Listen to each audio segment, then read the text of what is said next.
नमस्कार मैं दोस्तों, मैं हूँ समाधान पाटिल। आज हम एक नए विषय पे बात करने वाले। आज का टॉपिक है हेनरीज लॉ। ये केमिस्ट्री का टॉपिक है।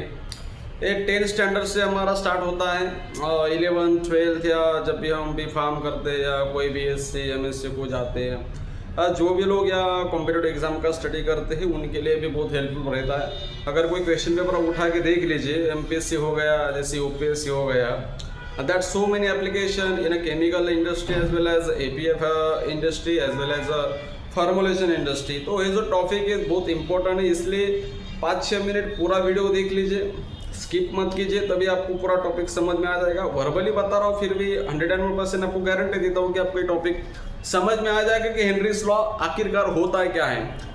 किताबों में होता है, 1-2 लाइन में दिया जाता है, रट्टा मार के छोड़ दिया जाता है, लेकिन एग्जैक्ट इसका एप्लीकेशन क्या है, कैसे वर्क करता है, किस लिए इस्तेमाल लाया गया, ये हमें बहुत कुछ बताया नहीं जाता है कॉलेजों में या किताबों में।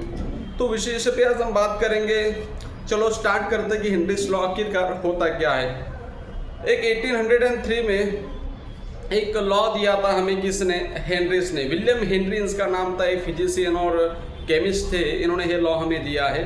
तो ये लॉ सिंपल कहता है, Henry's law state that the amount of gas dissolved in a liquid is directly proportional to the partial pressure of the gas above the liquid at a constant temperature. This is called the Henry's law। इसको दिखाया जाता है KH के साथ। This is Henry law constant. सभी KH की value क्या होती है, इसका रिलेशन क्या होता है, इसके विषय पे आज हम बात करेंगे कि आखिरकार KH वैल्यू किस पे डिपेंड करती है, इसमें मोल फ्रैक्शन का क्या रोल होता है, इसको किस प्रकार से रिप्रेजेंट किया जाता है। तो first of all you understood the definitions of the Henry's law. At a constant temperature the amount of gas dissolved in a liquid is directly proportional to the partial pressure of the gas above the liquid, that is called the Henry's law। तो ये हो जाती definition है। Dilute solution के लिए applicable है और low pressure of gas के लिए एप्लीकेबल है। ये 2 पॉइंट रिमेंबर कर लीजिए, एक लो प्रेशर गैस के लिए और डाइल्यूट सॉल्यूशन के लिए लॉ एप्लीकेबल है। अब कहाँ पे अप्लाई होता है, मैं बाद में आपको एप्लीकेशन बताने वाला हूँ। तो आपको पहले डेफिनेशन तो समझ में आ गई कि ये क्या होता है, इसको किस प्रकार से रिप्रेजेंट किया जाता है ग्राफिकली। जब भी हम XY ग्राफ बनाएंगे, perpendicular, this is our X axis and horizontal line that is called the Y axis. Perpendicular line represent the partial pressure of the gas and horizontal line represent the mole fractions of the solid molecule, that is also known as gas। तो tan theta is equal to partial pressure of the gas upon mole fraction। This is the KH value we obtain।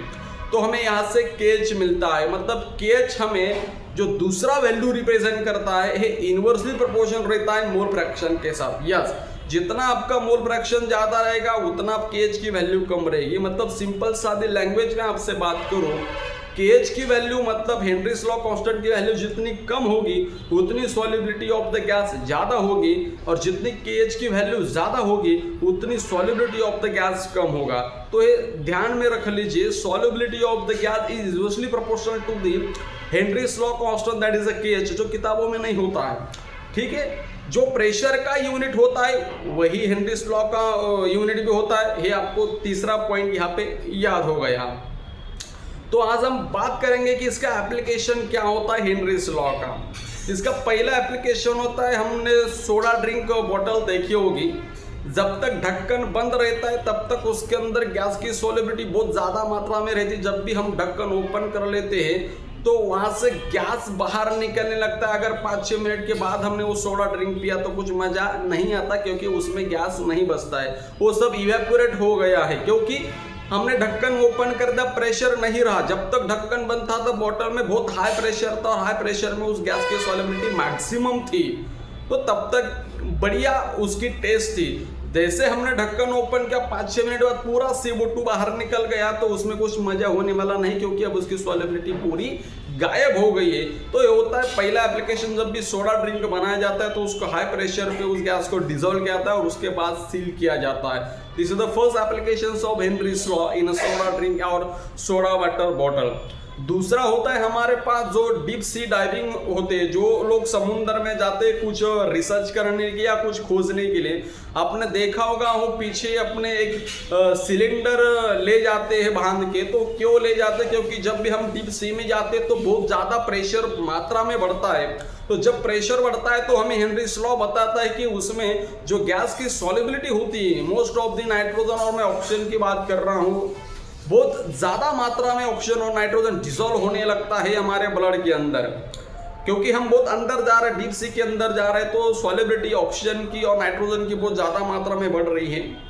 अब जैसे हम नीचे से ऊपर आने लगेंगे तो प्रेशर कम होता जाएगा। जब प्रेशर कम होता जाएगा तो हमारी सॉल्युबिलिटी भी डिक्रीज होती जाएगी। अब वो जो गैस डिसॉल्व है ऑक्सीजन ब्लड के अंदर, वो बाहर निकलने का प्रयास करेंगे, और जब बाहर निकलने का प्रयास करेंगे तो वेन्स के अंदर हमारे बबल्स क्रिएट हो जाएंगे। जब भी बबल्स क्रिएट हो जाएंगे, that leads to the so many diseases of pain. तो इसको रोकने के लिए, इसको अवॉइड करने के लिए हम और जो लोग डीप सी में जाते हो हीलियम का सिलेंडर ले जाते हैं, क्योंकि ये जो सिलेंडर होता है हीलियम का, ये अवॉइड करता है जो बबल्स क्रिएट होने वाले हैं। जब भी हम नीचे से ऊपर आएंगे तो वो बबल्स क्रिएट ना हो और हमारे बॉडी को पेन ना हो और that so many disease leads ना हो। तो इसको रोकने के लिए वो जो डीप सी डाइविंग होते हैं, वो जो लोग वो हीलियम का सिलेंडर अपने साथ में ले जाते हैं, दैट अवॉइड और prevent the controls and that's measures of the solubility of the oxygens and nitrogen in our bloods and that prevent the bubbles that not create in our veins। तो इसको रोकने के लिए उनका इस्तेमाल किया जाता है। तीसरा होता है जब भी हम हाई अल्टीट्यूड पे जाते हैं तो हाई अल्टीट्यूड पे हमें एनोक्सिया नाम का जो सिम्टम्स होता है वो क्रिएट होने लगता है। क्योंकि जब भी हम हाई अल्टीट्यूड पे जाते हैं, बहुत बड़े शिखर पे, तो वहाँ पे प्रेशर कम होने लगता है, और जब भी प्रेशर कम होने लगता है तो ऑक्सीजन की मात्रा भी डिक्रीज होने लगती है। तो हमें बहुत सारे एनोक्सिया नाम के सिम्टम दिखने लगते हैं। हमको कुछ समझ में नहीं आता, चक्कर ऐसा फीलिंग होता है, कुछ शरीर काम नहीं करता है। तो उस चक्कर में हम एक्स्ट्रा ऑक्सीजन सिलेंडर वहाँ पे प्रोवाइड करते कि ये दिक्कत ना हो। तो ये होता है solubility of the Henry's law की गैस के लिए कैसे एप्लीकेबल है, इनका एप्लीकेशन कहाँ का होता है। तो ऐसा है, हेनरीज लॉ होता है, इसका फॉर्मूला मैंने आपको बता दिया है कि P = KH into mole fractions of the gas molecule। P is a partial pressure of the gas, K is a Henry's law constant and X is a mole fractions of the gas molecule। तो ये दूसरा चीज आपको भी remind करना है। तो I hope you go to my point, what is the Henry's law, what is the statement, what is the formula, what is the graphical representation and how apply and what is importance of the Henry's law in our daily lives, chemical industry as well as formulation as well as API industry। सबको मेरा प्यार भरा नमस्कार। जय हिंद, जय भारत, जय महाराष्ट्र।